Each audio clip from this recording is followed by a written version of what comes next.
పట్టుకుని వాడి దగ్గర రికవర్ చేసుకోవాలి కదా. Right, okay. ఇప్పుడు జేబు కొట్టేసావా, సరే అయితే అని తర్వాత చూద్దాం, పీకేసి వదిలేయకూడదు కదా, వదిలేయకూడదుగా. అని తీసుకొచ్చి కట్టేసి వెళ్ళరా అబ్బాయి అని చెప్పాలి. కట్టేసి డబ్బు కట్టించాలా, 2 పీకాలా, అంతే కదా. ఇప్పుడు అవినీతి సొమ్ము ఎక్కడుందో బయట తీయాలి. ఇప్పుడు ఈ డబ్బు అంతా ఏమైంది, అది ఎక్కడికి పోయిందో ఏమైందో చెప్పడం తెలుసుకోవడం పెద్ద కష్టమేం కాదు. అవును. జగన్మోహన్ రెడ్డి సింహభాగం దొబ్బేసుకుంటాడు. మొన్న ఏదో నేను వార్త చదివా, దాదాపు 50 కోట్లకో 10 కోట్లో ఉంది ఆ మున్సిపాలిటీలో, దాదాపు 500 కోట్ల దాకా ఉండాలి, అది మొత్తం అంతా మాయమైపోయింది, ఎక్కడికి వెళ్ళిందో ఎవరికి తెలియదు అన్న. ఇప్పుడు ఏం కష్టం కాదండి. ఇప్పుడు ఈ 14 లక్షల కోట్లలోనూ 2,50,000 కోట్లు మాత్రమే బటన్ నొక్కాడు. బటన్ నొక్కానని చెప్తున్నాడు అతను, అందులో కూడా మోసం ఉంది మళ్ళీ. అంత చాలా మంది అతను బటన్ మార్చిలో నొక్కిన బటన్ పడలేదు, చాలా మందికి అమ్మఒడి పడలేదని కొంతమంది చాలా పడలేదు. అవును, రకరకాలుగా. కాబట్టి అవన్నీ ఈ తవ్వి కొలిది దొరికేస్తా ఉంటాయి తప్పులు, తవ్వి కొలిది. ఈ మధ్య కాలంలో మళ్ళీ ఏంటి పెన్షన్ ఎంతో తగ్గించేస్తున్నారు, లబ్ధిదారులు తగ్గిపోతున్నారు అని చెప్పని అంటున్నారు ఏంటి? ఎందుకంటే ఇప్పుడు వాళ్ళ చేతిలో ఉండగా ఇప్పుడు దుఃఖలా ఉన్నవాడికి కూడా పెన్షన్లు ఇప్పించారు. సరే, ఇలాంటివన్నీ లేపేస్తారు.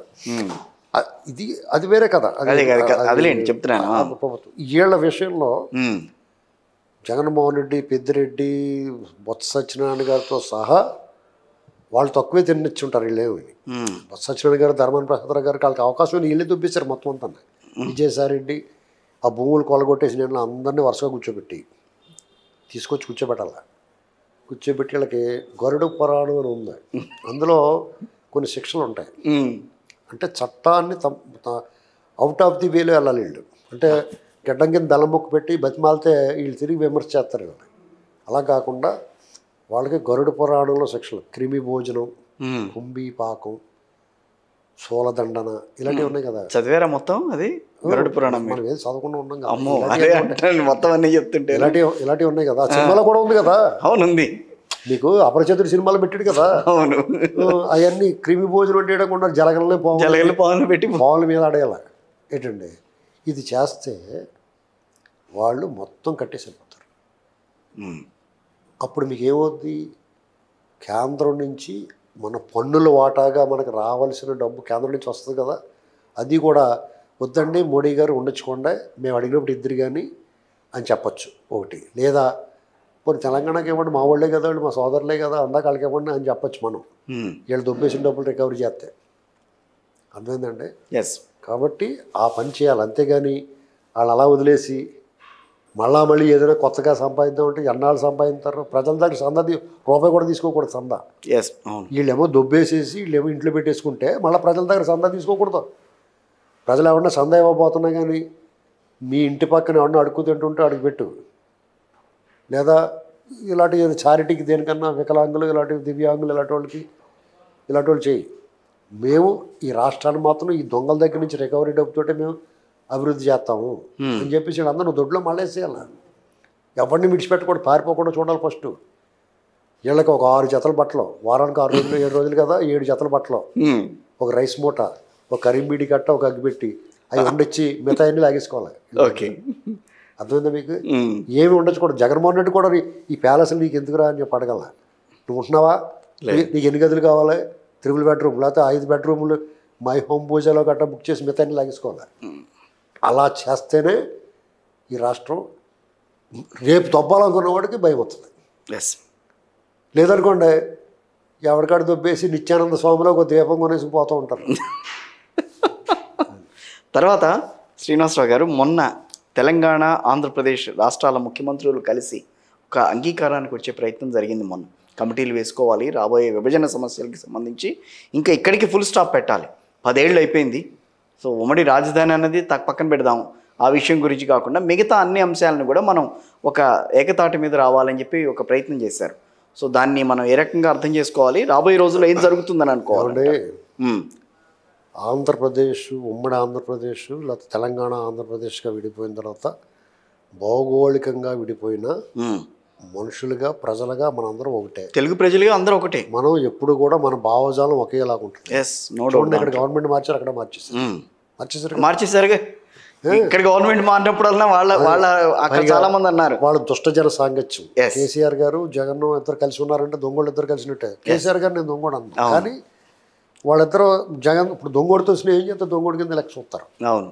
అదే నష్టం ఏం జరిగింది. జగన్మోహన్ రెడ్డితో స్నేహం వల్ల కూడా నష్టపడింది. జగన్మోహన్ రెడ్డితో స్నేహం వల్ల పక్క రాష్ట్రాన్ని విధ్వంసం చేస్తున్నా కానీ అతను మళ్ళీ వస్తాడని అన్నాడు ఆయన నోటితోటి. అదో పాపం. ఆ పాపానికి ఫలితం ఎలక్షన్ అయిపోయిన తర్వాత ఆ పాపం చేశాడు ఆయన ఓడిపోయిన తర్వాత ఆ పాపం చేశాడు. దాని ఫలితం వాళ్ళ అమ్మాయి జైల్లోకి వెళ్ళిపోయాడు. ఈ ప్రకృతి కర్మ అనేటువంటిది ఉంటుందండి. మీరు ఒక రాక్షసుడికి మద్దతు ఇవ్వకూడదు.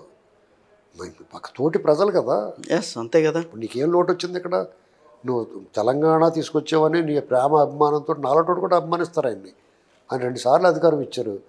ఇచ్చిన తర్వాత నువ్వు పక్కవాడు వాడైపోవాలని కోరుకోకూడదు కదా. అక్కడ చంద్రబాబు నాయుడు గారు ఒకనాడు నీ సహచరుడు, మీరు ఆయన దగ్గర పనిచేశారు. ఆయన అరెస్ట్ అయితే మీరు నవ్వు రావటం ఏంటి మీ అబ్బాయికి? దాని ఫలితం చూశారు కదా.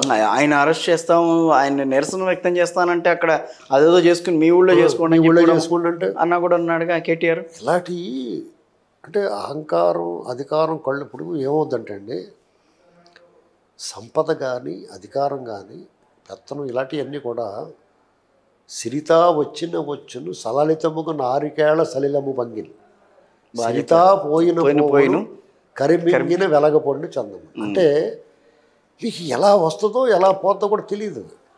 ఆ వచ్చినప్పుడు మీరు దాన్ని అయ్యా భగవంతుడా మాకు ఒక వరం ఇచ్చావు, నేను కూడా మంచిగా మారుతాను, అప్పటి వరకు దొంగలా కొడుకునైనా కానీ మంచోడికి మారిపోతాను అనుకోవాలి. అంతేగాని అసలు నాకు నన్ను మించినాడు లేడు, నేను గొప్పవాడిని, నా ముందు అందరూ బానిసలు అన్నట్టుగా వ్యవహరిస్తే ఇది ప్రజాస్వామ్యం అండి. ప్రజలే రాజులు, ప్రజల నిర్ణయానికి మించింది ఏముండదు. మీకు తెలియకుండానే పోద్దాయి. అవును. కేసీఆర్ గారు ఓడిపోతారని కల్లా కూడా అనుకోలేదు ఆయన. జగన్మోహన్ రెడ్డి అసలు అనుకోలేదు. మాట్లాడిపోయారు, దెబ్బైపోయారు కదా, బాగా దెబ్బతినిపోయారు కదా. కాబట్టి నేను ఈ 2 రాష్ట్రాల్లోనూ ఒక సుహృద్భావమైన వాతావరణం ఉంది. రేవంత్ రెడ్డి గారు పార్టీలు వేరైనా చంద్రబాబు నాయుడు గారు రేవంత్ రెడ్డి గారు ఈ రాష్ట్రాల మధ్య ఏమన్నా చిన్న చిన్న విభేదాలు ఉన్నా ఇచ్చిపుచ్చుకోవటాలన్నా చాలా స్మూత్గా జరిగిపోతారని అనుకుంటున్నాను. అలాగే తెలుగుదేశం పార్టీ ఇక్కడ మళ్ళీ దాన్ని రెడీ చేస్తున్నారని అర్థమైంది. అవును. అంటే ఇక్కడ శాశ్వతంగా బీఆర్ఎస్కి తాళాలు ఉండదు. అంతే కదా మరి. ఎందుకంటే వాళ్ళు ఇప్పటికే మొత్తం జంపింగ్ జపాన్లో ఇవాళ కూడా దాదాపు 8 మంది నేర్పిన విజయ నీరజాక్ష అని కర్మ సిద్ధాంతం. కర్మ అంటే ఇప్పుడు త్రేతాయుగంలోను ద్వాపర యుగంలోను కర్మ సిద్ధాంతానికి యుగాలు పట్టింది అది అవటానికి. అవును. అంటే ఏళ్ళు పూళ్ళు పట్టేసింది. ఈ కలియుగం విశిష్టత ఏంటంటే అప్పటికప్పుడు ఇన్స్టెంట్గా జరిగిపోద్ది. ఇప్పుడు త్రేతాయుగంలో శ్రీరాముడు వనవాసానికి వెళ్తాడు. ద్వాపర యుగం వచ్చేటప్పటికి కృష్ణుడు కంసుడిని సంహరించి వాళ్ళ తల్లి దేవకి వసుదేవుల్ని విడిపించడానికి వెళ్తాడు. అవును. అప్పుడు ఆవిడ ఏమడుగుద్దంటే, కృష్ణ నువ్వు ఘటనాఘటన సమర్థుడు కదా, నువ్వు ఈ విశ్వ సృష్టికర్తవు కదా, నువ్వు ఇన్నాళ్ళు పట్టిందా నీకు? మా 14 సంవత్సరాలు పట్టిందా నీకు నీ కంసుడు